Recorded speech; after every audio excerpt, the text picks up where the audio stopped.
And now for our second part of the war, we will continue on from where we left off last time.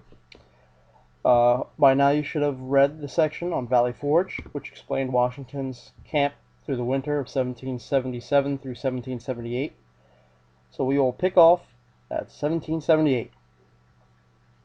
As we mentioned last time, the victory at Saratoga allowed the French an excuse to enter the war on the side of the Americans.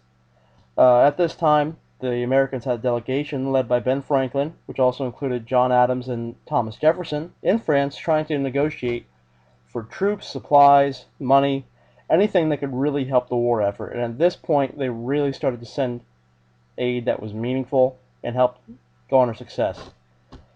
After Valley Forge, Washington's army emerged revitalized. It had new training, it had a new sense of spirit.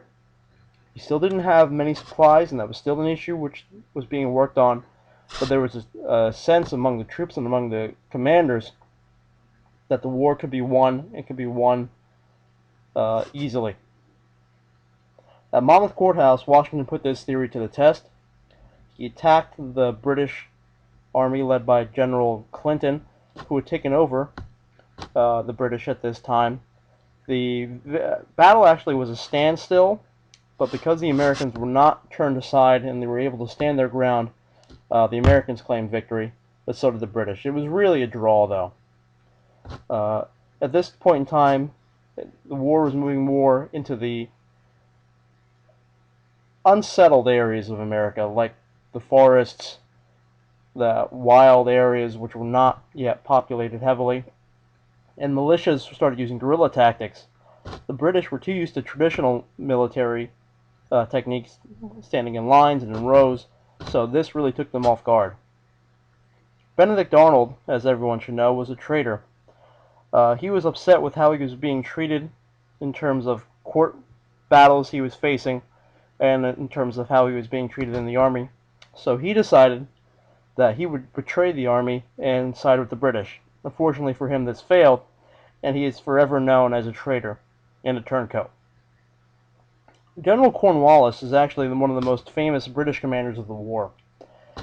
He was the one responsible for taking most of the South, which really was the focus in the second part of the war. The British had not had much success in the North, and they focused all their attention into winning in the South. He had great success and moved his army through many colonies before eventually facing defeat. What the British wanted to do was come into the deep South and in the higher areas of the South, like Virginia, and then join those two forces together. And once those forces were together, they would move up north and join up with the army which was now leaving Philadelphia and moving into New York. This was the army that Washington had faced at Monmouth Courthouse, fleeing Philadelphia.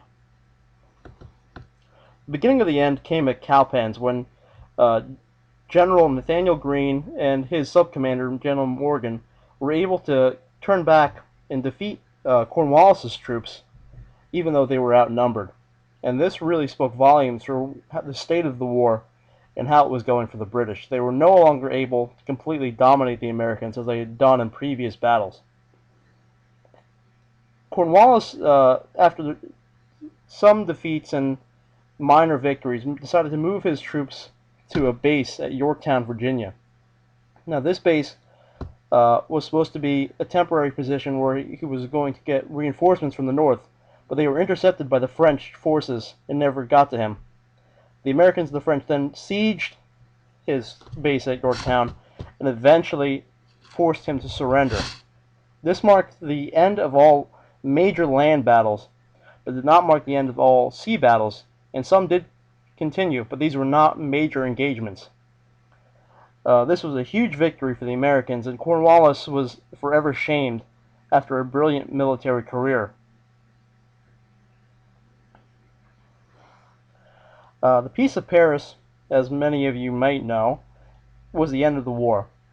It was a series of treaties signed by the British and the Americans, ending hostilities, and where the British recognized the Americans finally as a free and independent nation. This was the true birth of a nation after the war.